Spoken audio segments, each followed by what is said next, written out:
Much of the UN Security Council meeting was consumed by the fight against ISIS in the Middle East. However, the three African nations that currently sit on the Security Council, that's Ethiopia, Côte d'Ivoire and Equatorial Guinea, drew attention to the multiple terrorist groups that are operating throughout the African continent.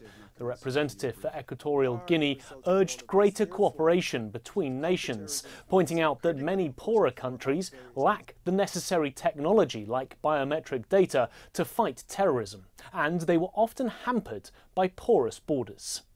The African continent is being bled dry because of the crimes committed by terrorists such as Boko Haram in the east of Nigeria, which is also affecting countries such as Niger, Chad and Cameroon, which are neighboring countries of Equatorial Guinea. We also have Al-Shabaab in the east of the continent, and countries such as Mali are victims of groups supported by Al-Qaeda in the Maghreb.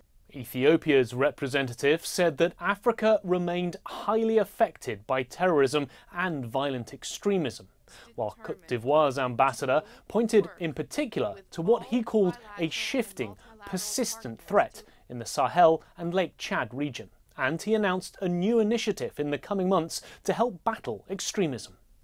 I wish to announce that my country will host, with the assistance of France, beginning in July 2018, will host a regional counter-terrorist school. The mission of this school will be to train Army officials, specifically the special forces who are engaged in the fight against terrorism. Meanwhile, the Security Council once again adopted the continuation of sanctions against Sudan, extending them until the beginning of March next year. The UN panel of experts, which oversees Sudan, will update the Council every 3 months, focusing on the situation in Darfur and the implementation of the arms embargo. Nick Harper, CGTN, New York.